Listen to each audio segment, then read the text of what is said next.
एक दो चीज का ध्यान रखेंगे। पहला तो मोबाइल सबका मेरे ख्याल से ऑलरेडी साइलेंट में होगा, नहीं हो तो फिर से तुरंत कर लें। ये ऐसा नहीं कि ये सेमिनार का पार्ट नहीं है। जो इनका प्रश्न है, मुझे लगता है कि हर व्यक्ति का प्रश्न, आम जीवन से जुड़ा हुआ प्रश्न 70-80% लोगों का वो प्रश्न होता है, तो ये आप ही का प्रश्न है। दूसरी बात, जो प्रश्न पूछेगा टू द पॉइंट रहे, उचित प्रश्न करे और फिर उस प्रश्न का जवाब तो निश्चित तौर पे देने का प्रयास होगा ही यहां से, इस मंच से। तो बोलिए, प्रश्न आपका क्या है? हाँ हाँ, वैसे भी बैठ के भी बोल सकते हैं, कोई दिक्कत नहीं।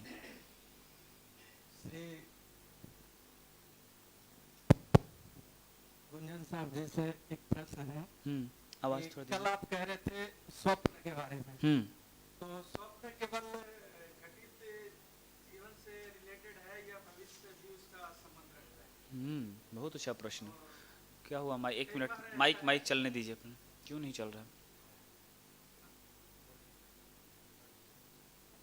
अच्छा, जोर से बोल दीजिए, थोड़ा खड़े हो जाइए एक बार को। हाँ, तो ये जो स्वप्न है, तो स्वप्न केवल घटित जीवन से ही संबंधित है या इसका भविष्य में भी कोई संबंध रखता है? और कई बार ऐसा भी देखा गया है कि स्वप्न जो है भविष्य में भी संकेत हो जाता है। तो ये जानना चाहता हूँ। अच्छी बात है, भविष्य में इसका है संबंध? अच्छी बात है, बैठ जाइए। यह जो जीव है, जीव का शरीर जो मिला है, प्रारब्ध के अनुसार इसे बनाया गया है। प्रारब्ध पहले बना, पीछे बना शरीर, कबीर अचंभा ये है कि मन नहीं बांधे धीर, है ना? तो प्रारब्ध पहले बना, शरीर बाद में बना।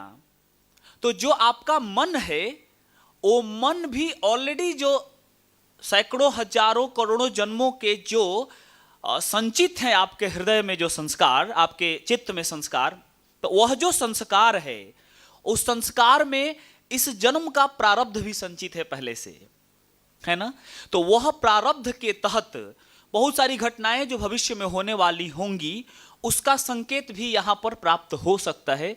यह बिल्कुल संभव है सपना के माध्यम से, क्योंकि सपना उसी चीज को एक्सेस करके मन हम सबको रिमिक्स बना के दिखाता है, जो कल चर्चा हुई थी। ठीक है, क्लियर? और कोई प्रश्न? हाँ बोलिए। मैं एक दो आदमी से बात कर रहा था, बोला कि आपके प्रश्न का उत्तर मंच से ही दूंगा। वो लोग भी प्रश्न रख सकते हैं, उनको माइक दिया जाए। माइक का, अच्छा एक मिनट। हाँ, उनके पास माइक है। अच्छा,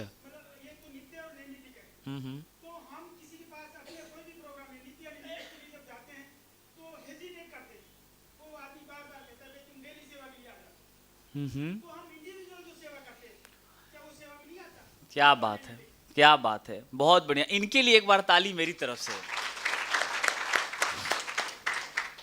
वो कहते हैं ना कि, माइक अभी रख दीजिए, थोड़ा लंबा रहेगा। वो कहते हैं ना कि रोगी को वैद्य ने वही दवा दे दी जो वो चाहता था खाना। तो सेवा ही तो विषय है, और सेवा के विषय में प्रश्न है, उचित प्रश्न है ये प्रश्न कई बार कई रूप में आता है। सेवा जो है, स्वरवेद की 2 पंक्तियां। एक बार एक शिष्य थे, उन्होंने स्वामी जी से पूछा कि सद्गुरुदेव, आपके चरणों में हम हमेशा बने रहें, इसके लिए हमें क्या करना चाहिए? थोड़ा सा आपके प्रश्न को और आगे बढ़ा देता हूं। तो स्वामी जी ने उत्तर नहीं दिया, स्वरवेद की कुछ पंक्तियों को गुनगुनाने लगे। वो पंक्तियां 4 पंक्तियां हैं। धन काया मन वचन से, संत परम गुरु सेव, आरत दीन अधीन हो, अनुगामी गुरुदेव, है ना? उसके बाद सद्गुरु आज्ञा नियम में, कर सिद्धांत प्रचार, वर्तो सहज स्वभाव में, सेवा चरण आधार। सद्गुरु चरण आधार। तो यही 4 जीवन के मंत्र हैं। इसी प्रकार से सेवा करनी है। तो सेवा जो है, मूल क्या है? ब्रह्म विद्या का प्रचार है। प्रचार के लिए क्या क्या चीजें चाहिए? धन की भी आवश्यकता है, हमारे शारीरिक, हमारे समय की आवश्यकता है। कल मंच से स्वयं श्रीमुख से निकल रहे थे बातें। तो समय दान की आवश्यकता है, आपके शरीर की आवश्यकता है। एक मन की भी सेवा है, उसकी भी आवश्यकता है। मानसिक आधार पर हम चिंतन करें, योजनाएं बनाएं और उसको जाकर क्रियान्वित करने का प्रयास करें। और वचन की तो सेवा है ही, इससे भी विदित हो, आप सब समझते हो। आप केंद्रित हो गए थे धन वाली सेवा पर, है ना। पहली बात तो ये क्लियर हो जाए कि सेवा का मतलब धन सेवा नहीं है। सेवा का मतलब है सद्गुरु आज्ञा नियम में कर सिद्धांत प्रचार, वर्तो सहज स्वभाव में सद्गुरु चरण आधार। तो सद्गुरु के आधार पर रहते हुए ब्रह्म विद्या के सिद्धांत के प्रचार में सहयोगी बनना, इसे सेवा कहते हैं। जब हम ये सेवा की बात करें तो मैं एक व्यक्ति हूं, मेरे पास कुछ धन भी है, आय का एक स्रोत है, मेरे पास अपना शरीर है, समय दे सकता हूं। सद्गुरु कहता है कि एक तरीके से सेवा करने से बात नहीं बनती। जो कुछ भी है आपके पास, यहां तो बात आती है कि सिर को काट करके रखना है, स्वयं के समर्पण का विज्ञान है ये, अपने आप को पूरी तरह से चरण में डालना है। तो सेवा, मेरे पास जो कुछ है मैं अपने संपूर्ण अस्तित्व से सेवा करूं, तब तो सेवा है। तो मेरे पास थोड़ा सा धन है, मेरे पास बहुत ज्यादा धन है, कोई फर्क नहीं पड़ता। फर्क इस बात से पड़ता है कि मेरे समर्पण की भूमि क्या है, अर्पण का भाव कितना है। महात्मा बुद्ध की कथा एक आती है, शायद आप लोगों ने सुनी होगी, फिर भी सुनना है कि महात्मा बुद्ध के पास, महात्मा बुद्ध ने एक बार अनाउंस किया कि मुझे पता करना है कि सबसे बड़ा सेवक कौन है, सबसे बड़ा दानी कौन है।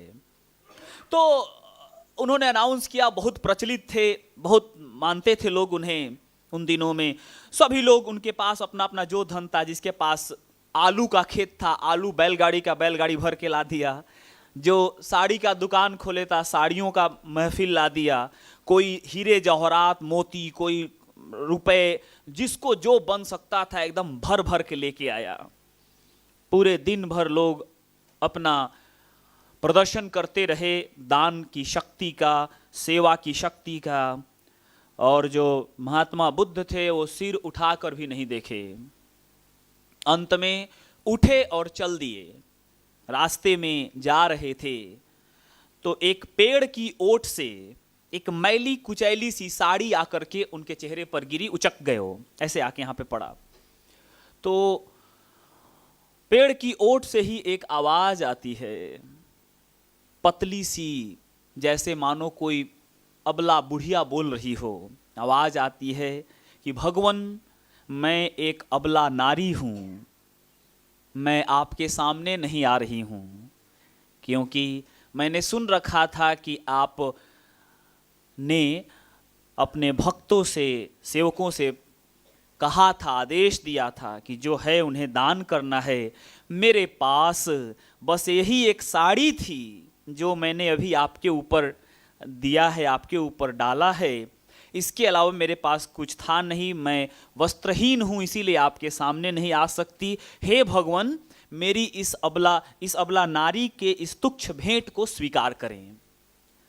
भगवान बुद्ध, सबसे बड़ा सेवक मिल गया, सबसे बड़ा दानी मिल गया, कहते हुए वहां से भागे और जाकर के बोले कि सबसे बड़ा दानी मिल गया, सबसे बड़ा दानी मिल गया। बात इस बात की है कि मैंने अर्पण किस भाव से किया है, मैं क्या दे रहा हूं, यह मायने नहीं रखता, मैं किस भाव से दे रहा हूं, समर्पण की शक्ति क्या है, भाव की प्रबलता क्या है, इस बात के ऊपर सेवा निर्भर करती है। तो हम सेवा करें उस भाव से। इसी से लगा हुआ आपका एक प्रश्न ये था कि हम सेवा मांगने जाते हैं तो लोग कहते हैं कि आप तो रोज आ जाते हो सेवा मांगने के लिए। मुझे पहले तो आपसे एक बात करनी है। कल एक बहन प्रश्न कर रही थी कि मैं कैसे कन्विंस करूं, कहां गई हो, मैं हाँ गुड, बैठो। ये प्रश्न कर रही थी कि मैं कैसे लोगों को कन्विंस करूं, जो हमारे फ्रेंड वगैरह कुछ बातें करते हैं, स्पेशली आज मार्केट में जो मीडिया में जो चल रहा है, तो गुरु के प्रति इतनी सारी बातें चल रही हैं, तो वो तो कह रही हैं, इसको उल्टे मना कर रही हैं कि तुम मत जाओ। और ये तो ये तो आ गई, लेकिन ये प्रश्न है इनके दिमाग में कि आखिर मैं उनको कन्विंस कैसे करूं। तो इनको कल यही कहा गया था कि स्वयं को कन्विंस कर लो, कन्विक्शन अपने आप आ जाएगा, वो ऊज आउट होने लगेगा, निकलने लगेगा, दिखने लगेगा, है ना। तो आज यही बात आपसे कहनी है। ये प्रश्न किसी और का नहीं है और इसको बिल्कुल अदरवाइज नहीं लेना है, इसको बुरा नहीं मानना है, लेकिन बात को तो आप तक पहुंचानी है ना। एक माध्यम मिले हैं आप सबका, ये प्रश्न है, लेकिन मैं आपसे अभी बात कर रहा हूं। तो आपसे बात करते हुए ये कहना है, ये किसी और का प्रश्न नहीं है, ये आपका प्रश्न है। आप कन्विंस नहीं हो कि क्यों हर दिन रसीद आ जाता है, आपका ये प्रश्न है, किसी और का प्रश्न नहीं है। यदि हम क्लियर हैं तो अपने आप क्लियर हो जाएगा, सब क्लियर हो जाएगा। ये हमारा प्रश्न है, ये मेरा प्रश्न है, तो आपका उत्तर देना है मुझे। शून्य शिखर में था मैं, सदगुरु कृपा से 2007 की बात है। तो ये मैं स्वयं इस बात का गवाह हूं क्योंकि मैं ही श्रोता था उनके सम्मुख। तो स्वामी जी के पास था उस समय, कह सकते हो आप कि लगभग मतलब सदगुरु करीब ला रहा था बाह्य रूप से, तो ऐसे ही बहुत बहुत बोलता था मैं उनके पास। तो स्वामी जी से मैं बोला कि स्वामी जी यही प्रश्न था कि स्वामी जी बहुत लोगों के पास जाते हैं, वो बिहार, मैं बिहार से हूँ, तो मूलतः तो वहाँ पर लोग जब भी जाते थे गाँव में, घर में लोग कहते थे कि ये जब देखो तब रसीद आ जाता है, वही प्रश्न आप जो भी कर रहे हैं। तो बोला कि स्वामी जी ये हर बार ये बातें चल के आती हैं कि रसीद लेके लोग पहुंच जाते हैं और भीख मांगना पड़ता है हम लोगों को, ये इतना महान ज्ञान है, इतनी बड़ी शक्ति है, तो ये क्या चुटपुट चुट। स्वामी जी एक प्रयोग कर दीजिए ना थोड़ा सा, कहीं बहुत सारे मल्टी बिलियनियर सब भरे पड़े हैं, वो एक आध को पकड़ लीजिए, थोड़ा सा बस आ जाएगा, बस कहानी खत्म। क्यों हम किसी का भीख मांगने जाएं, और शक्ति तो आपके पास है ही। स्वामी जी मुस्कुराने लगे, मुस्कुरा के बोलते हैं कि प्रथमाचार्य जी को बड़े स्वामी जी जब शरीर छोड़ रहे थे तो उन्होंने एक प्रयोग बताया था। वह प्रयोग इस प्रकार से था कि जिस व्यक्ति पर भी वह प्रयोग कर दिया जाता, वह व्यक्ति अपना सारा धन लेकर के उनके पास आ जाता। तो प्रथमाचार्य जी जब स्वामी जी शरीर छोड़ दिए तो उन्होंने इस प्रयोग को एक व्यक्ति पर किया। वो व्यक्ति अगला दिन ऐसे सूटकेस, बड़े बड़े सूटकेस में नोटों की गड्डियां भर करके आ गया और आकर के बोलता है कि महाराज जी ऐसा है कि मुझे ऐसा आदेश हुआ स्वामी जी का कि धन की बहुत आवश्यकता है और मैं इसे अर्पण कर दूं, मैं ले आया हूं, इसे स्वीकार करें। प्रथमाचार्य जी हंसने लगे, हंस के बोलते हैं कि यह मेरा एक प्रयोग था, इसकी आवश्यकता अभी नहीं है, जब आवश्यकता होगी मैं मांग लूंगा, इसे ले जाइए अभी।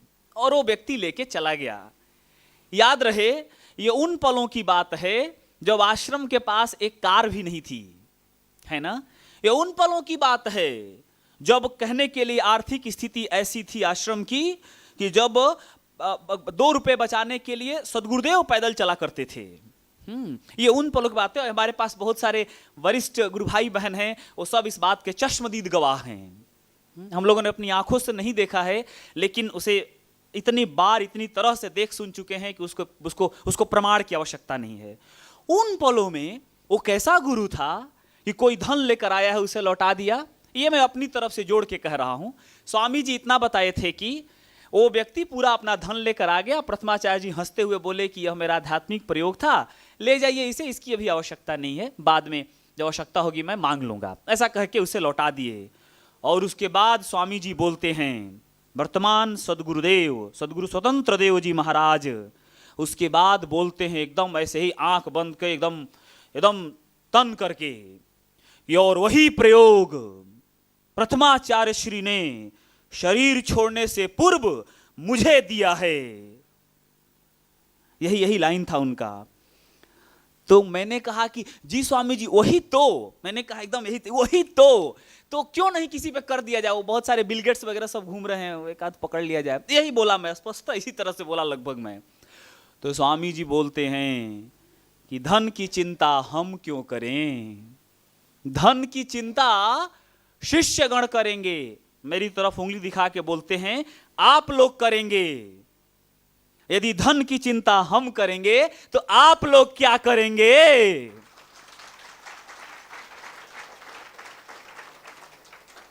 सदगुरु क्या यहां पर स्वर्वेद महामंदिर बनाने के लिए आया है? सदगुरु का यहां पर दंडक वन आश्रम बनाने आया है। सदगुरु क्या यहां पर हेलीकॉप्टर उड़ाने आया है? सदगुरु क्या यहां मर्सिडीज में घूमने आया है? सदगुरु क्या यहां पर अपनी मिल्कियत खड़ा करने आया है? सदगुरु क्या यहां पर हम सबको राजा बनाने के लिए आया है? सदगुरु क्या यहां पर हम सबको आश्रम का 10,000 करोड़ रुपया दिखाने के लिए आया है? सदगुरु यहां पर क्या करने आया है? सदगुरु आया है आपका कल्याण करने के लिए। सदगुरु आया है हमें अपने घर पहुंचाने के लिए। सदगुरु आया है हमें अपने स्वरूप में स्थित करने के लिए। कोई और विकल्प नहीं है, केवल 3 आधार है, वही है सेवा, साधना और सत्संग। दुनिया में, इस विश्व ब्रह्मांड में कोई और चीज नहीं है जो हमें वहां स्थिर कर सके, स्थित कर सके। सदगुरु मजबूर है कि वो चाहे न चाहे आपको रगड़ रगड़ के रसीद भेज रहा है ताकि तुम फिर जाओ, फिर वहां जा करके गाली सुनो, फिर उससे सुनो कि क्या आ गया भीख मांगने के लिए। भिक्षाम देही का संदेश है। भारतीय संस्कृति त्याग में प्रतिष्ठित करती है ना, यही त्याग है। त्याग केवल धन का नहीं है, त्याग मान का है, त्याग अपने अंदर के छुपे उस हर राग का है जो हमें कहता है कि मैं हूं, मैं मांगने जाऊंगा। अध्यात्म कहता है कि बिल्कुल जाना पड़ेगा, बिना मांगे तुमको कुछ मिलने ही वाला नहीं है। और मांगना है अपने सर्वस्व का त्याग करके। यह तन विष की बेलरी, गुरु अमृत की खान, शीश दिए जो गुरु मिले तो भी सस्ता जान। तो यहां तो शीश को अर्पण करना है, अपने मान सम्मान को ताक पर रख करके दौड़ना होगा, जाना होगा सबके पास। जितनी ज्यादा गाली मिले समझो उतना ज्यादा गुरु कृपा कर रहा है।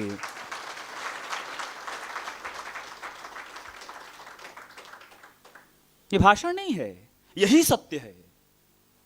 और इसी सत्य में सदगुरु कृपा से, उनकी दया से हम लोग भी प्रतिष्ठित होने का प्रयास कर रहे हैं। आपसे केवल नहीं बोल रहे हैं, है ना, हम सब यही प्रयास में लगे हुए हैं। और कह सकते हैं क्योंकि गुरु ने दिया है, गुरु देता है, क्योंकि गुरु देने के लिए ही आया है।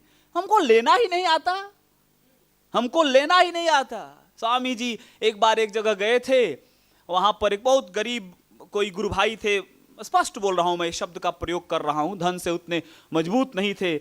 उनके घर गए थे स्वामी जी। कई बार ना लोग आजकल एक बड़ा विचित्र बात बोलने लगे हैं, आजकल सुनने में आता है, धीरे धीरे बढ़ेगा ही है। बोलने वालों के मुंह को थोड़े ही रोका जा सकता है। कुछ तो लोग कहेंगे, लोगों का काम है कहना, वो तो कहेंगे ही। तो आजकल एक बड़ी परंपरा हो गई है, लोग कहते हैं ना कि स्वामी जी तो केवल महलों में जाते हैं, स्वामी जी केवल बड़े आदमी के पास जाते हैं, ये कहने की बात हो गई है। इस विषय पे मुझे कहना है कुछ। स्वामी जी जिन जगहों पर गए हैं, मैं कहता हूं कि यहां बैठा हुआ जो ये विहंगम लाइफ में हम आए हुए हैं, यहां बैठे हुए 70% लोग उन घरों में उस दरवाजे तक नहीं जाना चाहेंगे। उन जगहों पर जाकर स्वामी जी बैठे हैं और आज भी बैठते हैं, उसी प्रेम से बैठते हैं जिस प्रेम से 40 साल पहले बैठा करते थे। कम नहीं हुआ है। हाँ, एक दिन ये ज्ञान था जब झोपड़ी से चलना शुरू हुआ था। स्वामी जी 40 साल तक झोपड़ी वालों को सेवा का अवसर देते रहे, आज भी दे रहे हैं और आगे भी देते रहेंगे। लेकिन महलों में भी तो उनके शिष्य भरे पड़े हैं ना, उनमें भी तो लोग होंगे ना, उनको भी तो आवश्यकता है ना। जब उनके यहाँ जाते हैं तो क्यों खराब लगे हमें? और हम कौन होते हैं ये निर्णय लेने वाले कि वो कहाँ जाते हैं? ये उनके ऊपर छोड़ दें। हमारे पास विवेक है, हम उनको तौलेंगे, हम उनके लिए निर्णय लेंगे। तो एक बार एक शिष्य के यहाँ गए थे, बड़ा ही बेचारे के पास धन का अभाव था, तो वहां पर स्वामी जी गए, किसी प्रकार से अंदर घुसे। शिष्य जो था वह स्वामी जी से बहुत बहुत प्रार्थना किया। स्वामी जी सुनते रहे। उसके बाद बोलते हैं, एक उसके घर में, पूरे घर में एक चौकी थी। स्वामी जी बोलते हैं कि ये चौकी बड़ी अच्छी लग रही है, ये चौकी मुझे दे दीजिए। मुझे आश्रम में नहीं, इस तरह बोले कि आश्रम में इतनी अच्छी चौकी है नहीं, तो ये जो चौकी है, ये चौकी आश्रम पहुंचा दीजिए। तो शिष्य रोने लगा, बोलता है कि स्वामी जी 2 बच्चे हैं देखिए, और कोई जगह है ही नहीं, कहाँ सोएंगे। खराब अजीब लग रहा है ना कि ऐसा कैसे कोई कर सकता है। आप भी करते हो, हम सब करते हैं। चौकी वाला उदाहरण में तो लग रहा है कि हंस रहा, सही में हंसने सी बात भी है ना, क्योंकि मालूम है ना सदगुरु कौन सी सत्ता है। लेकिन जब उसी सदगुरु का संदेश हमारे पास चलकर आता है सदगुरु के प्रचारकों, शिष्यों, साधकों के माध्यम से, तो हम समझते हैं कि ये हमारे लिए थोड़ी ही था। वही है, अंतर नहीं है, अंतर नहीं है। सदगुरु थोड़े ही हर बार प्रकट होकर आपके सामने बोलेगा कि आओ तुम मेरा काम करो, मैं तुम्हें सेवा का अवसर दे रहा हूं। सदगुरु कहता है कि मैं अपने प्रचारकों, शिष्यों के माध्यम से तुम्हारे पास पहुंच रहा हूं। हाँ, उनका भी कर्तव्य है कुछ, वो उन्हें सिखाया जाता है, वो गलती करेंगे वो भुगतेंगे। अपनी करनी आप उतरनी, गुरु हो ये चाहे चेला, दुनिया दर्शन का है मेला। तो जो जिसकी गलती है वो जाने। हमारी जो गलती है वो ये है कि सदगुरु का कोई प्रचारक, कोई शिष्य हमारे पास आया और हम समझते हैं कि ये सदगुरु का आदेश नहीं है, ये तो ये बोलो सदगुरु आगे प्रकट होकर हमको बोलेंगे तब ना आदेश है, वरना वो आदेश कहाँ है। तो वो शिष्य को स्वामी जी बोल रहे हैं कि बड़ा अच्छा रहता यदि आश्रम चौकी चला जाता। तो शिष्य बेचारा प्रार्थना किया, कुछ गलत थोड़ी ही किया। उसकी ऐसी, जब आप भी तो ऐसे ही, हम सब करते हैं ना, हमारी मजबूरियां होती हैं ना। उसकी मजबूरी चौकी थी, हमारी मजबूरी ये होती है कि सदगुरु कहता है कि स्वरवेद महामंदिर का निर्माण चल रहा है, हम सबका संकल्प होना चाहिए। सदगुरु ये भी कहता है कि एक समय था जब आजादी के परवानों का मतलब था, अब जब देश आजाद हो गया, कोई आके कहे कि मैं देश की आजादी के लिए जान देना चाहता हूं, तो उसे रांची या आगरा के लॉकअप में ले जाके बंद करना पड़ेगा, है ना। रांची आगरा समझते हो ना आप लोग, कल बात हुई है। तो रांची आगरा जाना पड़ेगा। क्यों? आज आजादी पुराना क्या मतलब है? आज आजाद हो गया है देश, अब इसकी आवश्यकता नहीं है। सदगुरु कहते हैं, ये स्वामी जी की पक्ति है कि सदगुरु के निर्माण का, स्वरवेद महामंदिर का निर्माण का कार्य चल रहा है। मेरा यह संकल्प है, स्वरवेद महामंदिर आज जो मेरा साथ देगा वही शिष्य है। एक समय आएगा जब कोई सेवा नहीं ली जाएगी। आज निर्माण चल रहा है। आज जैसे आजादी के परवानों का उस समय मतलब था जब आजादी नहीं हुई थी, उसी तरह आज निर्माण चल रहा है। आज सेवा की आवश्यकता है। आज जो मेरा साथ देगा इस महान निर्माण के कार्य में, वही मेरा शिष्य है। तो हम सब सुन लिए, निर्माण बढ़े जा रहा है। आज निर्माण उस जगह पे आ गया है जहां पर संत प्रवर स्वयं जाकर के 6 दिन रह करके मरकाना का मार्बल चुनकर लाए हैं, जिन पे स्वरवेद की पंक्तियां लिखी जानी हैं। यह एक ऐतिहासिक क्षण है। यह स्वयं संत प्रवर ने मुझे, हम लोगों से यह चीज कहा है, मेरे स्वयं के कानों ने भी इसे श्रवण किया है। संत प्रवर बोले कि यह एक ऐतिहासिक क्षण है, सबको बता दिया जाए इस समय जो सेवा है उस सेवा का महान विशेष महत्व है। आने वाले हजारों सालों तक वह कृति कायम रहेगी। आज वह समय जब ये चला जाएगा, फिर इसका क्या महत्व है? फिर तो वो समय चला गया, आज महत्व है, आज सेवा का महत्व है। तो वो चौकी जो थी, चौकी छोड़ा नहीं हूं मैं, याद है। तो चौकी जो थी, शिष्य बोला कि स्वामी जी जैसा आदेश हो। हाँ, क्या बोल रहा है वो सुनिए, ऐसे ही बोलते हैं ना हम लोग, स्वामी जी जैसा आपका आदेश हो वही करूंगा, लेकिन ये 2 बच्चे हैं, एक ही यही चौकी है स्वामी जी, नीचे देखिए ना कॉकरोच वगैरह सब घूमते रहते हैं, दिक्कत हो जाएगी सोने में, जैसा आपका आदेश हो। बाकी स्वामी जी चुप हो गए। स्वामी जी चुप हो गए। फिर कुछ समय बाद, थोड़ी देर बाद जब स्वामी जी निकलने लगे तो शिष्य फिर प्रार्थना किया कि स्वामी जी दया करें। स्वामी जी फिर चौकी की तरफ देखते हुए बोलते हैं कि हाँ तो सही है आप चौकी, लेकिन ये आश्रम चला जाता तो ठीक रहता, बाकी मजबूरियां तो हैं। स्वामी जी दया कर दीजिए, देखिए बच्चे हैं, बाकी जैसा आपका आदेश हो, बाकी जैसा आपका आदेश हो। नहीं, ऐसा ही करते हैं ना कि सब करेंगे, सब जो आप कहते हैं वही करेंगे वगैरह। स्वामी जी चले गए, गाड़ी में बैठ गए। गाड़ी में जब जाने लगे तो साथ में कुछ और शिष्य थे जो अच्छे संभ्रांत परिवार से थे। उनमें से 1-2 हाथ जोड़कर बोलते हैं कि स्वामी जी सेवा स्वीकार करें शिष्य का। वैसी कितनी चौकी, मैं 10 12 20 चौकी बनवा के भिजवा देता हूं। स्वामी जी बोलते हैं कि क्यों, आश्रम में चौकी की कमी है क्या? आश्रम में चौकी नहीं है क्या? तो स्वामी जी भी तो आप बोल रहे थे। हाँ, शिष्यगण कहते हैं कि स्वामी जी देते नहीं हैं, बस इतना ही है। शिष्यगण कहते हैं कि स्वामी जी देते नहीं हैं। कोई मुझसे लेना कहाँ जानता है, कोई मुझसे लेना कहाँ जानता है। यह प्रकृति बीज मांगती है। यहां खड़े होकर के हम 10 जन्म तक भी धरती को कहते रहें कि तुम मुझे आम दो, तुम मुझे आम दो, ये धरती कभी आम नहीं देगी। यहां बीजारोपण करके थोड़ा खाद पानी दे दिया, अनंत आम का उपभोग करते रहो, वह धरती देती रहेगी, देती रहेगी।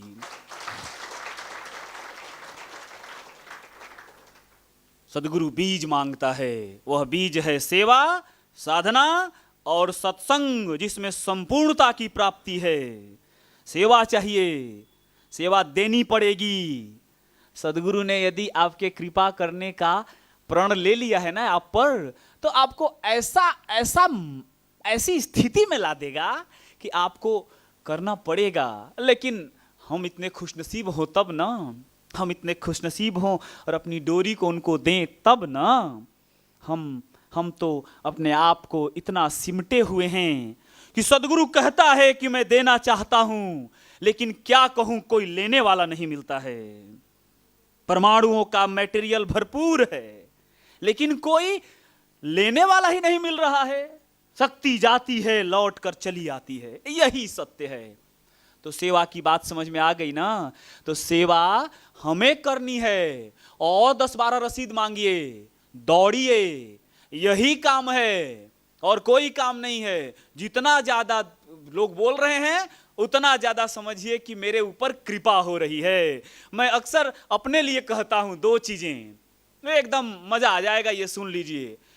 यदि सब कुछ ठीक चल रहा है जीवन में तो भोग भोगिए, ठीक ही है। यदि दुख के पल आ गए हैं, सदगुरु की सेवा साधना सत्संग से आप जुड़े हुए हैं और कष्ट हो रहा है, बदनामियां हो रही हैं, बहुत तरह की परेशानी आ रही हैं, तो समझ लीजिए भंगड़ा करने का समय आ गया है। क्योंकि अब उत्थान की बेला है। अगले स्टेप में पहुंचाना चाहता है गुरु। बिना परीक्षा दिए कोई अगला स्टेज में जाता है क्या? कोई बोले यहां पर 8वां से 9वां में जाना है, या वहां से नौकरी में भी अगला सोपान प्राप्त करना है, तो किसी न किसी प्रकार की परीक्षा आहुति देनी होती है। तो जब सब कुछ ठीक चल रहा है तो हम ठीक हैं, जब खराब चलने लगा, जब गड़बड़ लग रहा है, हर तरफ विपरीत परिस्थितियां हैं, और सदगुरु कह रहा है सेवा सत्संग साधना करते रहो, सदगुरु वचन न टूटई, प्राण जाए तो जाए। किसी भी विपरीत परिस्थितियों में हमें लगे रहना है, एक रस लगे रहना है। विघ्न आए फिर जाए, मैं अटल गुरु लक्ष्य में। जब यह स्थिति में जीव दृढ़ रहता है, जब पड़े रहता है और विपरीत परिस्थितियां हैं, तो बिल्कुल भंगड़ा करने का समय है। क्योंकि अब मतलब यह है कि गुरु ने कृपा करने का निर्णय ले लिया है, मुझ पर कृपा करना चाहता है, मुझे अगले स्टेप में पहुंचाना चाहता है, मुझे उत्थान की तरफ ले जाना चाहता है। ऐश करने की बेला है। बस ये 2 पल के बादल हैं, जैसे ही छटेंगे सूर्य अपने तेज से प्रकाशित इंतजार कर रहा है, और फिर जो मजा आएगा वह मजा एक खुशनुमा एहसास अगले स्टेज पर पहुंचने की यात्रा में, अगले स्टेज पर जाने का एहसास, वह बड़ा मजेदार होता है। हम सबका जीवन इस बात का प्रत्यक्ष गवाह है। जो बातें आपसे कह रहे हैं सदगुरु का दिया हुआ अनुभव परक सत्य भी है। तो ये होता है, होगा। जितना उस समय स्थिर रह जाओ आप, आगे बढ़ जाओगे। उत्तर मिल गया? कंप्लीट, संतुष्ट? अगला प्रश्न।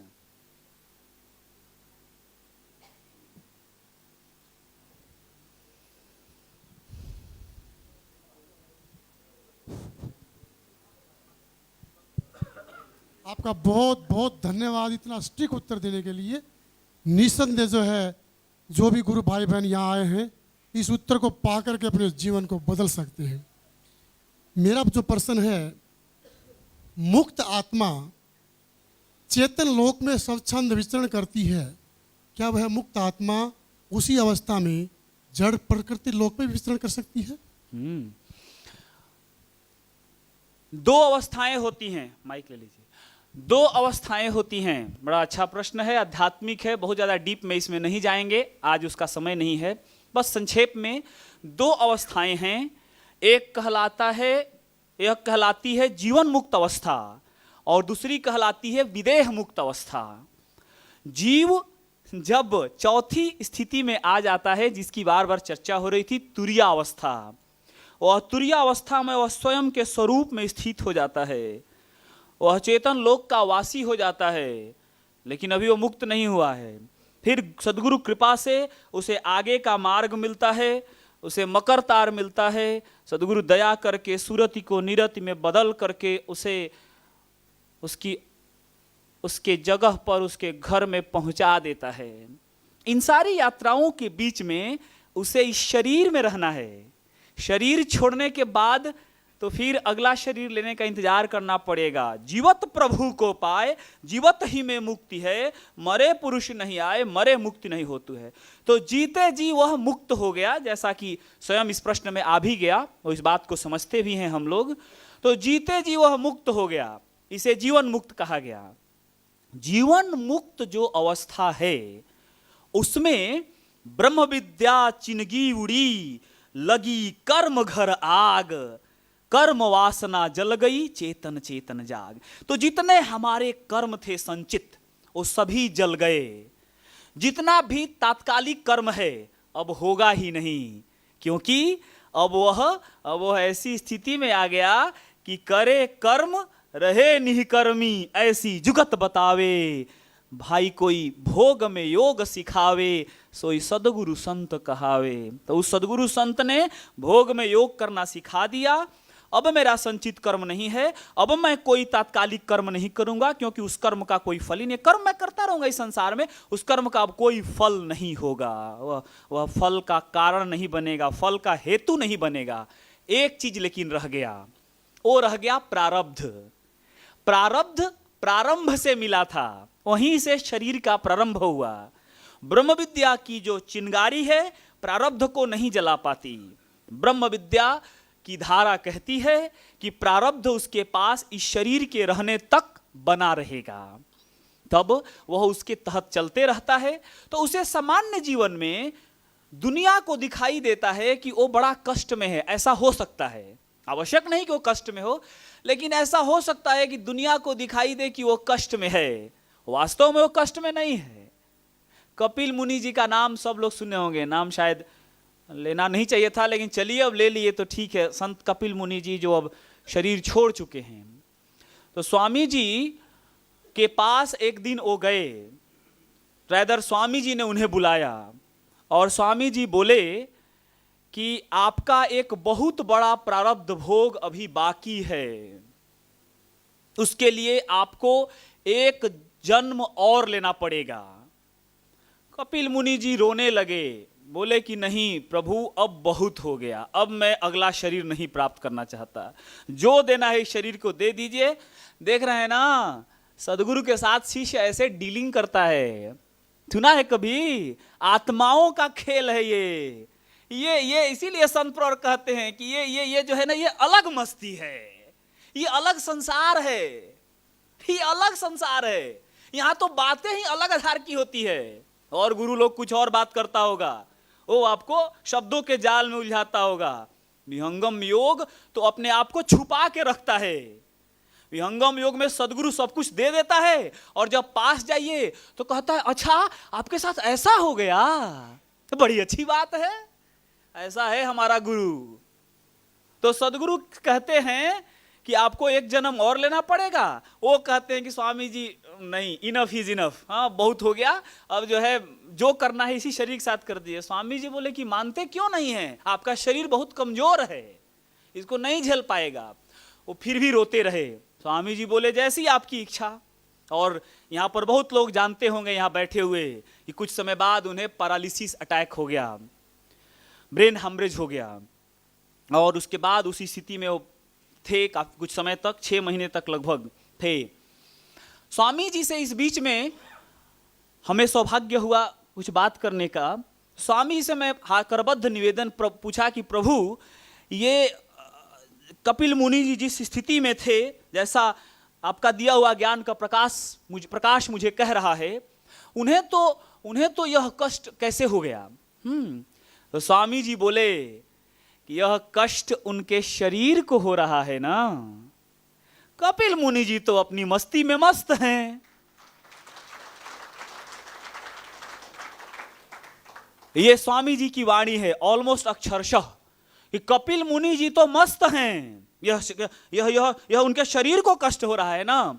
और ठीक 6 महीने बाद फरवरी में कलकत्ता में कार्यक्रम था, साल मैं भूल रहा हूं 11 है या शायद या 12, तो वहां पर मैं गया था और क्या देखता हूं कि संत कपिल मुनि जी अपने पैरों पर चल के आ रहे हैं, थोड़े लंगड़ाते हुए, लेकिन वो ब्रेन हैमरेज बूढ़े शरीर के मालिक, वो अपने पैरों पर लड़खड़ाते हुए वहां आराम से आ रहे हैं बिना किसी सहारे के। मैं देखा, बोला कि ये कैसा चमत्कार है, ऐसे शरीर में तो लोग ब्रेन हैमरेज आए तो चल बसे, है ना। तो ये एक पहली बात। दूसरी बात, जब मैं उनके पास गया और बोला कि स्वामी जी से मैं आपके बारे में पूछ रहा था, तो ऐसे ही अपना मस्ती में ऐसे ही रहते थे। हाँ, तो बोले कि मैं बोला कि आपके बारे में पूछ रहा था। स्वामी जी बोले कि कपिल मुनि जी का शरीर ना कष्ट में है, वो तो मस्त हैं। तो संत कपिल मुनि एकदम हंसने लगे और हंसते हुए बोलते हैं, हाँ कपिल मुनि मस्त है, कपिल मुनि मस्त है करते हुए अपना वो चल दिए। तो ये है विहंगम योग के जीते जी मस्ती। यह मस्ती में सदगुरु हमें स्थित कर देता है, जीते जी। कपिल मुनि जी की क्या स्थिति थी, ये हम लोगों का विषय आज ना हो, लेकिन जितनी स्थिति है इतनी भी, यदि हमें जितना समझ में आ रहा हो, यह भी स्थिति कोई और प्राप्त करा के दिखा दे इस संसार में सदगुरु के अलावा। है किसी की शक्ति, है किसी के पास यह शक्ति कि वह किसी को इस तरह की मस्ती में स्थित कर दे कि शरीर अलग है, मैं अलग हूं, शरीर अपना धर्म निभा रहा है, शरीर को कष्ट हो रहा है, शरीर में मल मूत्र का त्याग हो रहा है, कोई साफ करने वाला नहीं है, शरीर गंदी स्थिति में पड़ा हुआ है, मुझे इससे कोई फर्क नहीं पड़ रहा है, मैं इससे अलग हूं। यही विहंगम योग की मस्ती है। इसीलिए विहंगम योग में हम लोग अक्सर कहते हैं कि किसी भी प्रकार के कष्ट को विहंगम योग हर लेता है। सुमिरन से सब दुख गए, सुमिरन से सुख होय, सुमिरन से सब कामना पूर्ण सुमिरन होय। क्या कसरत तन की करो, क्या मुख से बिललाए, वाणी 4 विलीन में अंत झलक कछु आए।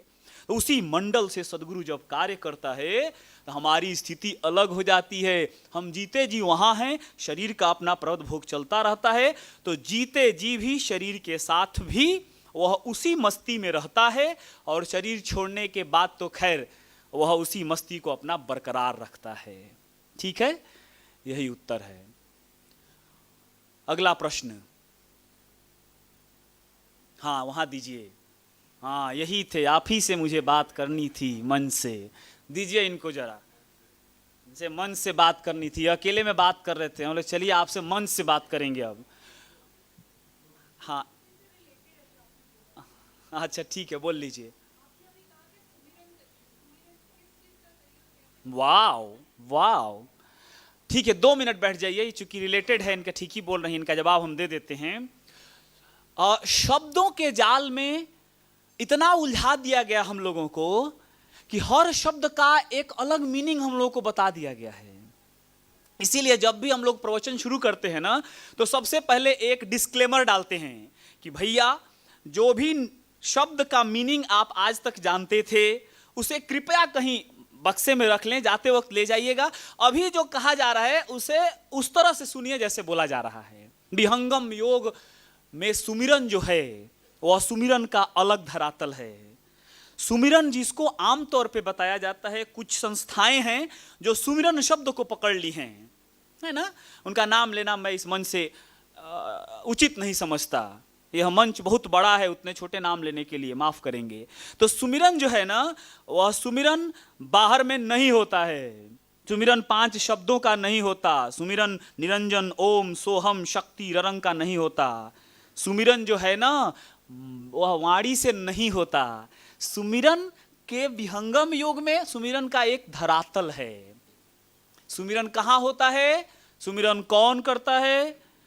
बात हो रही थी ना, एक सुमिरन है और एक भजन है। तो पहली बात तो यह है कि भजन किया नहीं जाता, भजन होता है, सुमिरन किया जाता है, ठीक। लेकिन सुमिरन कौन करता है? सुमिरन आत्मा करती है। तभी तो मालूम नहीं आत्मा कौन है। आपकी आंख, आपकी वाणी, आपका हाथ, आपका पैर जो कर रहा है वह सुमिरन नहीं हो सकता।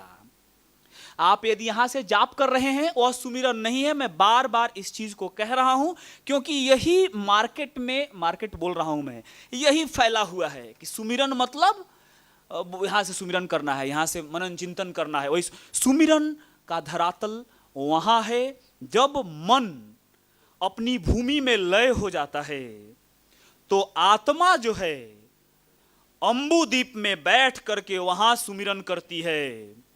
अब अम्बुदीप क्या स्थान है वह तो आज का विषय है नहीं।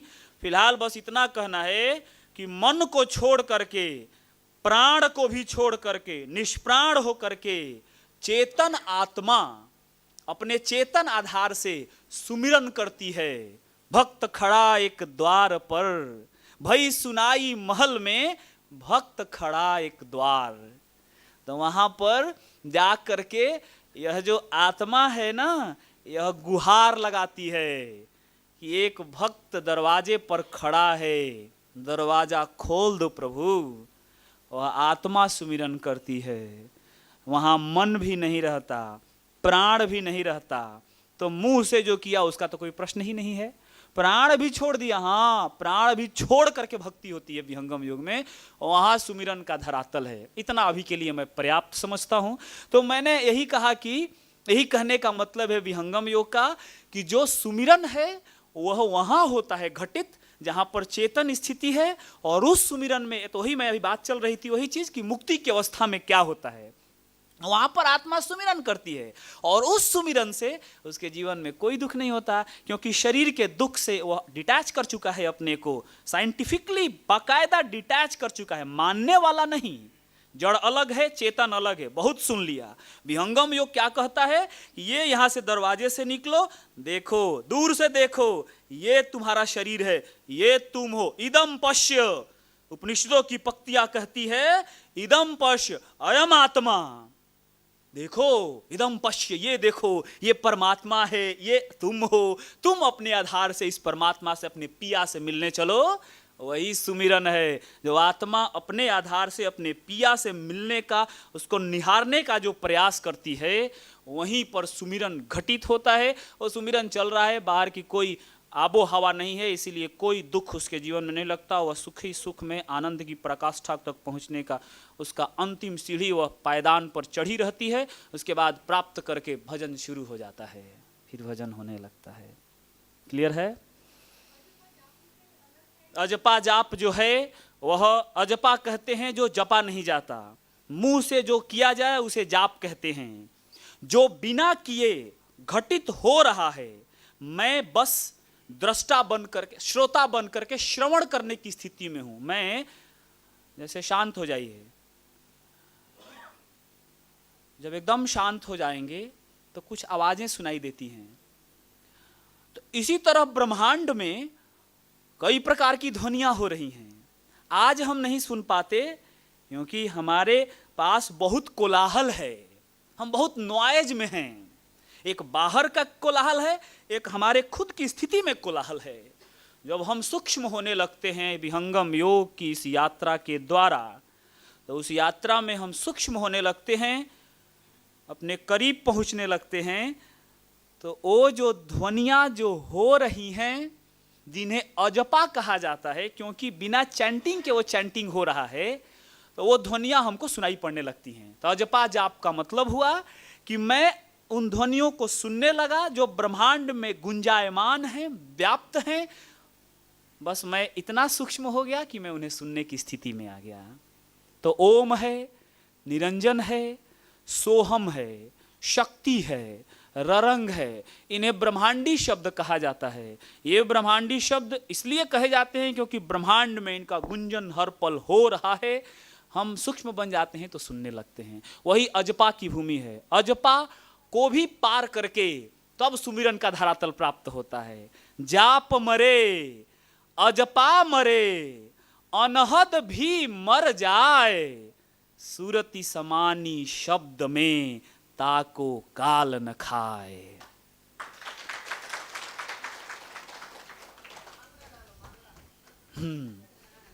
मैं अपने वरिष्ठ गुरु भाई से सहृदय आग्रह करता हूं कि आप जो कह रहे हैं तुरीय अवस्था कैसे प्राप्त करें, उस रास्ते पर थोड़ा सा प्रकाश डालें। ठीक है, उस रास्ते पर प्रकाश डल चुका है।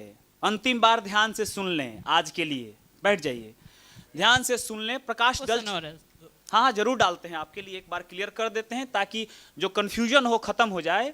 रास्ता ऐसा है कि हमको करना है 10 मिनट साधना। एकदम क्रूड लैंग्वेज में सुनिए। हमको क्या करना है, सामान्य भाषा में लेमन लैंग्वेज में सुन लीजिए। हमको करना है सुबह में ब्रह्म मुहूर्त में उठ जाना है, 10 मिनट भूमि पर टिक जाना है जैसे बताया गया पूरा। रात में आइडियली भोजन करने से पहले या फिर कभी बहुत दिक्कत हो तो भोजन करने के 1-2 घंटा गैप दे करके सोने से भी पहले कम से कम 10 मिनट बैठ जाना है। हम जिंदा हैं तो हमको बैठना है साधना में। यह प्रण लेकर यहां से उठना है, तब अगली बात करना, नहीं तो बात मत करो। बात खत्म है। यह पहली शर्त है। बैठे रहिए। यह पहली शर्त है कि कुछ भी हो जाए, मैं मृत्यु शैया पर भी पड़ा हूं और सांस चल रही है, तो मैं ये 10 मिनट सुबह शाम की साधना अवश्य करूंगा, अवश्य करूंगी। ये प्रण जब पहला होगा तब अगली बात हम लोग करना शुरू करें। तो ये है पहला काम। दूसरा काम, साधना पूरी तरह सफल नहीं हो सकती यदि साधना में स्वरवेद का साथ नहीं है। तो यह साधना करने से पहले थोड़ी देर भी स्वरवेद का पाठ कर लेना है। यह हुआ दूसरा काम। ठीक है। तीसरा काम, प्रतिदिन घर में आइडियली सुबह शाम सदगुरु की वंदना आरती शांति पाठ होनी चाहिए। यह हुआ तीसरा काम। चौथा काम, साल में एक बार, कम से कम एक बार सदगुरु के व्यक्त शरीर का दर्शन, व्यक्त रूप में सदगुरु का दर्शन कहीं भी हो, वर्ल्ड के संसार के किसी भी कोने में हो, साल में एक बार दर्शन अवश्य होना चाहिए। यह सदगुरु का बनाया हुआ नियम है। और वो भी कहा गया है कि सदगुरु का दर्शन आश्रम पर जाकर प्राप्त करें। सदगुरु का दर्शन का एक लाभ है, सदगुरु के आश्रम का दर्शन का एक लाभ है। ये दोनों लाभ अर्जित करना आवश्यक है। वार्षिकोत्सव कहा हुआ है। अच्छा बना लें कि कुछ भी हो जाएगा। अगला वार्षिकोत्सव आ रहा है 7 और 8 दिसंबर को। तो हर हाल में हम 7 और 8 दिसंबर को अवश्य पहुंचे। यहां उपस्थित हर विहंगम लाइफ का मेंबर जो है पहुंचे। कल तो संत प्रवर ने बड़ी कृपा करी। कल रात में संत प्रवर के पास थे हम लोग, तो संत प्रवर बोले कि विहंगम लाइफ में जो आ रहे हैं वे लोग हमारे लिए विशेष हैं, ये शब्द इस्तेमाल किए। और उनके लिए जो आश्रम आएंगे जब वो लोग, तो उनके लिए हम लोग कोशिश करेंगे कि कुछ उन्हें और ठीक से रखने का एक प्रयास करेंगे। जो कुछ हमारे लिए संभव है थोड़ा ठीक से रखने का प्रयास करेंगे उनको। ये बाह्य रूप से उन्होंने कृपा किया हम लोग के ऊपर। तो आप सभी लोगों को वार्षिकोत्सव में अवश्य आना चाहिए। यह हुई अगली बात। रुकिए, नेक्स्ट, प्रतिदिन घर में 3 बार टीवी चैनल पर संत प्रवर सदगुरुदेव आते हैं, है ना। सुबह में 8:40 से 9 किस पे, जी जागरण। दोपहर में 1:15 से 1:35 किस पर, दिशा। और शाम में 8:40 से 9 संडे छोड़कर संस्कार। तीनों में से एक बार का कम से कम हम नियम बना लें अपने जीवन में कि कुछ भी होगा, हमको एक शब्द अंदर नहीं घुस रहा है, कोई बात नहीं, मेरा ईमानदारी से नियम है, मुझे बैठना है। देखिए, कुछ चीजों में आपका अधिकार नहीं है। जैसे ध्यान करने के लिए बैठ गए, ध्यान नहीं लग रहा है, ध्यान लगने में आपका कोई अधिकार नहीं है। सदगुरु कहता भी नहीं है कि तुम ध्यान लगा के दिखाओ मुझे। सदगुरु केवल कहता है कि बैठने का नियम अवश्य। इसी तरह सत्संग कुछ समझ में नहीं आ रहा है, बैठने का नियम अवश्य 20 मिनट बैठना होगा, इतना तो सत्संग से जुड़े रहना ही होगा। यह अगली बात हो गई। दिल्ली में हैं आप, गुड़गांव में हैं आप, राजस्थान में आप, कहीं भी हैं आप, जहां से भी आप आए हैं, वहां पर एक सत्संग अवश्य होता होगा। तो लोकल महीना में एक दिन एक सत्संग में चले जाइए। वहां भी बात हो गई है, हेमंत जी ने बड़े अच्छे से बता दिया कि वहां कुछ समझ में नहीं आता, लगता है कि ठीक से नहीं बोल रहे हों, वो तो एक अलग विषय है कि उसका प्रयास हो, लेकिन वहां जाने मात्र से सदगुरु के परमाणु हमारे साथ चिपटने लगते हैं। हम उनको नहीं देख पाते, ये हमारी कमी है, लेकिन सदगुरु के परमाणु वहां कार्यरत रहते हैं। सदगुरु के सत्संग की वह सभा है, वह भी ब्रह्मवेत्ता की सभा है। वहां जाकर उसकी मर्यादा के तहत हम सबको वर्तना चाहिए। और हाँ, माफ करेंगे, कई बार हम लोग समझते हैं कि हम तो पुराने हैं, हमको इन सब चीजों की जरूरत नहीं है, नियम तो नए लोगों को बताया जा रहा है। माफ करेंगे, ये नियम मेरे लिए भी है, ये नियम आपके लिए भी है, ये नियम हर शिष्य के लिए है। ये बहुत क्लियर रहे। तो ये हो गया सत्संग की बात। अब आ गई मेन बात। ये सब तो बेसिक चीज हो गया। मुख्य चीज ये हुआ कि हमें हर हाल में सेवा करनी होगी। हमें कितना समय निकलता है ये डिपेंड करता है महात्मा बुद्ध वाली कहानी पर कि कितना हम समय निकाल पाएंगे, ये हम देख लें। लेकिन हमको लगता है कि कोई ऐसा शिष्य नहीं हो सकता जो अपने जीवन से प्रति सप्ताह कम से कम 5-10 घंटे भी न निकाल सके सदगुरु की सेवा के लिए। सप्ताह की बात मैं कर रहा हूं। आइडियली तो प्रतिदिन 2 घंटे निकालना चाहिए। नियम बता देते हैं जो चीजें हैं जो आइडियल होना चाहिए। प्रतिदिन 2 घंटे निकालने का प्रयास हो। वो 2 घंटे में हम क्या करेंगे आते हैं। फिलहाल ये है कि प्रतिदिन 2 घंटे का प्रयास हो, वो नहीं कर सकते तो सप्ताह में कम से कम 5-10 घंटे का प्रयास हो निकालने का। इतना तो करना ही पड़ेगा मेरी बहनों, मेरे भाइयों, हम सब के लिए ये बातें हैं। तो इतना हमने निकाल लिया। ये यदि इतना हम करने में सफल रहे और एक तार एक रस सदगुरु के चरणों में आरत दीन बन करके बैठे रहे, इस विश्व ब्रह्मांड में कोई शक्ति नहीं है जो सदगुरु के चरणों में बने रहने से हमें रोक सकती है। इतना तो करना होगा। इतना करके देखें, कोई नहीं रोकेगा और सब उतरने लगेगा। साधना उतरने लगेगी, सत्संग तो हो ही रहा है, अपने आप सेवा का रस मिलने लगेगा। संत प्रवर अक्सर कहते हैं कि सेवा में त्याग का अपना मजा है, सेवा का अपना मजा है। भाई उसमें जो रस है ना, उस रस का भी एक आनंद लेके तो देखिए, बड़ा मजा है उसमें। सेवा की प्राप्ति जो अंतिम है वो चौथा स्टेट, वो तो बाद की बात है ना। अरे सदगुरु जो है ना वो कृपा करके प्रथम भूमि के साधक हो, प्रथम भूमि की साधना में उस चौथी भूमि का आनंद उतारने लगता है यदि सदगुरु के चरणों में दीन अधीन बनकर के अपने जीवन को हम समर्पित कर दे तो कोई नहीं रोकेगा। भूमि बाद में आएगी, भूमि का आनंद अभी उतरने लगेगा यदि सचमुच सदगुरु के आदर्श को, सदगुरु के बताए नियम पर चलने का प्रयास हो। करना हमारे बस का नहीं है। सदगुरु की जितनी परीक्षा होती है हम लोगों को जता देते हैं कि उसमें हम फेल होंगे। मैं मानता हूं हम फेल होते हैं, हम लोग होंगे ही। हमारे बस में कहाँ है पास हो पाना, हमारे पास शक्ति नहीं है। नहीं जीवन नहीं ज्ञान बल, केवल आश्रय सेव, देव सदा फल बंद ही, नमो नमो गुरुदेव। उनसे तो यही चरणों प्रार्थना, हमारे बस में नहीं। हम परीक्षा में कैसे पास होंगे प्रभु? परीक्षा तुम्हारी है, पास भी तुम्हें करना है, लेकिन मैं प्रयास तो करने में मेरा अधिकार है। मैं आत्मा हूं, मुझे संकल्पित होना पड़ेगा। स्वामी जी से एक बार चर्चा चल रही थी, दया कर रहे थे अहम के विषय में। चला स्वामी जी, अहम बार बार खड़ा हो जाता है। स्वामी जी बोले कि अहम तो जीव को होना ही चाहिए। क्या बोल गया? हाँ सच बोल रहा हूं मैं। स्वामी जी बोले कि एक न्यूनतम स्तर पे अहम जीव के पास होना ही चाहिए, क्योंकि वही अहम तो संकल्पवान बनाती है ना।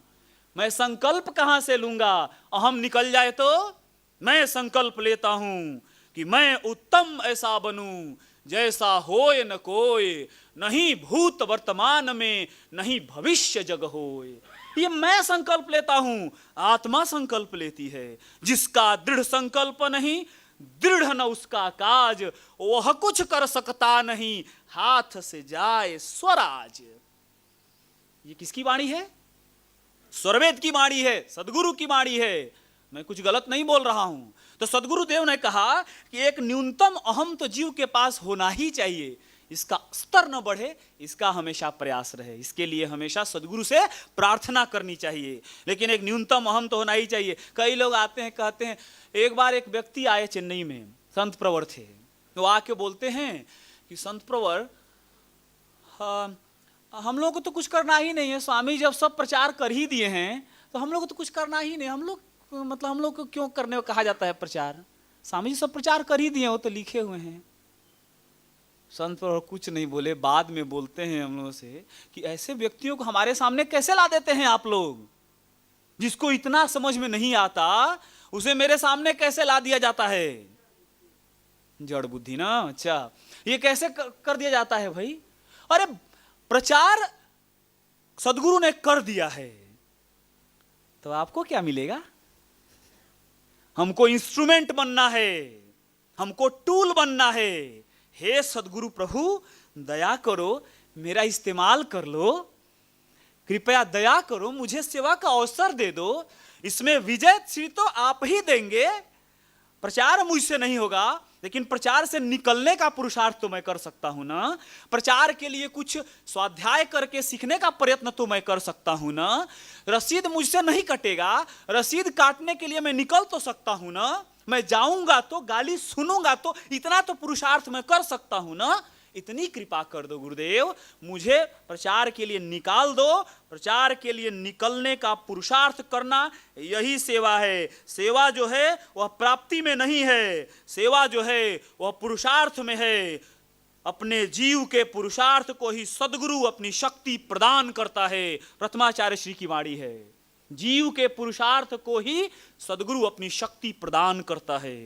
तो सदगुरु की शक्ति चाहिए, सदगुरु कार्य करे, इसके लिए हमें पुरुषार्थ करना होगा, हमें पुरुषार्थ के मंडल में प्रवेश करना होगा। ये मेरा काम है, मुझे संकल्प लेना पड़ेगा, इस जीव को संकल्पवान होना पड़ेगा। तो आप हम सबको एक संकल्प लेकर के निकल जाना है। देखिए आइडिया कैसे मिलता है, बड़ी अच्छी युक्ति बता दिए हेमंत जी। ब्रह्म मुहूर्त में बैठ जाइए और चिंतन कीजिए। स्वामी जी एक और चीज बोले थे, पुनः श्रीमुख। उन्होंने कहा था, ये बात उन दिनों की है जब कुछ चीज को लेकर के सदगुरु ने कुछ कार्य दिया था, उसको लेकर के हम बहुत चिंतित थे। तो स्वामी जी ये कार्य कैसे होगा, दया करिए, हमसे तो नहीं होता हुआ दिख रहा है। स्वामी जी बोले कि साधना, सुन लीजिए, साधना करने से पूर्व या साधना करने के बाद, साधना करने से पूर्व या साधना करने के बाद वहीं बैठे हुए अपने लक्ष्य का चिंतन कीजिए। जो आप चाहते हैं वह कार्य हो जाएगा।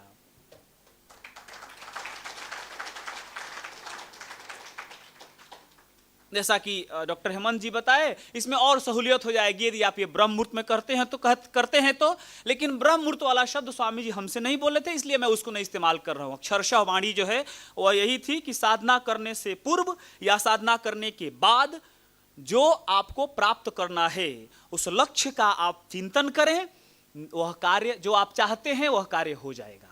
लगभग अक्षरशः यही वाणी थी सदगुरुदेव की। ठीक है, तो आप जो चाहते हैं उसके लिए संकल्पवान होना पड़ेगा। तो सेवा के लिए संकल्पवान हो जाइए। आप संकल्प लीजिए, आप कैसे सेवा कर सकते हैं। आपके पास रसीद आता है, रसीद लेकर निकल जाइए। और गुरु बहनें, अरे मैंने तो सदगुरु कृपा से ऐसे ऐसे गुरु बहनों को देखा है जिनको बोलना भी नहीं आता, जिनके पास एक साधन नहीं है, और वो लोग इतनी सेवा करती हैं कि सदगुरु उनके घर पहुंच जाते हैं। घंटों घंटों खाना बनाने वाला कोई नहीं है। सुबह 4 बजे उठ करके भोजन बना करके सबको 6-7 बजे तक खिला करके निकाल करके घर से निकल गई। बस की सुविधा भी नहीं है, 3 किलोमीटर पैदल गई, वहां जाकर बस पकड़ी, बस पकड़ करके गई। दिन भर में 250 रुपये कलेक्ट किया, एक उदाहरण के लिए 250 रुपये का अन्न कलेक्ट किया, और आई। रात आते आते शाम हो गई, रात हो गई, कोई दूर दूर तक नहीं है। बस से उतरी और बस से उतर करके फिर 3 किलोमीटर पैदल गई घर। कौन सी शक्ति है जो उसकी रक्षा करती है? पूछते हैं आपको डर नहीं लगता? बोलती है बिल्कुल नहीं। मुझे किस बात का डर है? मोहि चिंता किस काम का, जा पर सदगुरु हाथ। क्या करना है समझ में आ गया ना? क्या करना है समझ में आ गया ना? गुड। बस उसके बाद जब ऐसा करने लगेंगे तो क्या क्या घटित होगा वो बहुत लंबा विषय है। फिलहाल बस थोड़ा बहुत चर्चा हो गई थी कि पहला काम तो आपके जीवन को संवरने लगेगा, रेस्टफुल अलर्टनेस की स्थिति आई थी, बताया गया था। बहुत तरह से जीवन में परिवर्तन होने लगेंगे। वो परिवर्तन होते होते धीरे धीरे आप अद्भुत स्थिति में आने लगेंगे। चेहरे पर ओज आएगा, वाणी में ओज आने लगेगा। फिर बहन कहाँ गई? फिर वही वाणी कार्य करने लगेगी। वो वाणी निकलेगी, चुप होकर सुनेंगे लोग, क्योंकि उस वाणी को सदगुरु अपनी शक्ति से नवाज देता है। फिर वो सुनना पड़ेगा उन्हें। आप स्वयं दृढ़ हो जाओ, सदगुरु पर विश्वास पूर्ण हो जाए, तो वो सदगुरु दया करके हमारी वाणी को अपने आशीष से भीना कर देता है। वो सदगुरु दया करके दे देता है, फिर अपने आप कार्य होने लगता है। जो बहुत जबरदस्त बात बताए थे कल हेमंत जी कि हमको प्रचार करना नहीं आता, कोई बात नहीं, हमारा काम है सेवा करने का। और फिर क्या होता है मालूम है? फिर तो सिद्धांत की बिजली जो है वो सदगुरु देव दौड़ाते हैं। हम तो कहने जाते हैं, हम तो ऐसे लोगों को जानते हैं जो दो ही चीज जानते थे, विहंगम योग और सदगुरु सदाफल देव जी महाराज। जाके बोल दिए, लोगों ने पत्रिका ले लिया, कारवां बढ़ने लगा, धीरे धीरे प्रचार हो गया। कुछ बहुत बड़ी विहंगम योग की हस्तियां उन्हीं के माध्यम से आई हुई हैं, है ना? तो हमें यही करना है, सेवा करना है, सत्संग करना है और साधना करनी है, और कुछ नहीं करना है। ये तीन चीज रेगुलर होता रहा, कोई नहीं रोकेगा, कहीं गाड़ी नहीं रुकेगी। बस एक रस लगे रहना है, कुछ भी हो जाए। स्वरवेद की वाणी, विघ्न आए फिर जाए, मैं अटल गुरु लक्ष्य में। ठीक है, अगला प्रश्न। क्या टाइम हुआ? 1:30 बज रहा है ना, अभी है समय। हाँ लाइए, यहाँ माइक दीजिए।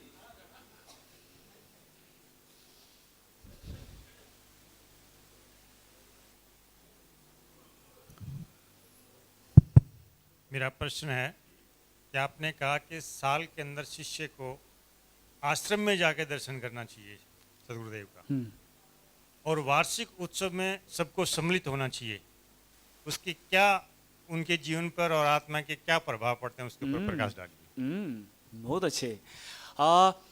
फिलहाल तो पहली बात यह है कि मैं एक बार डांट सुन चुका हूं एक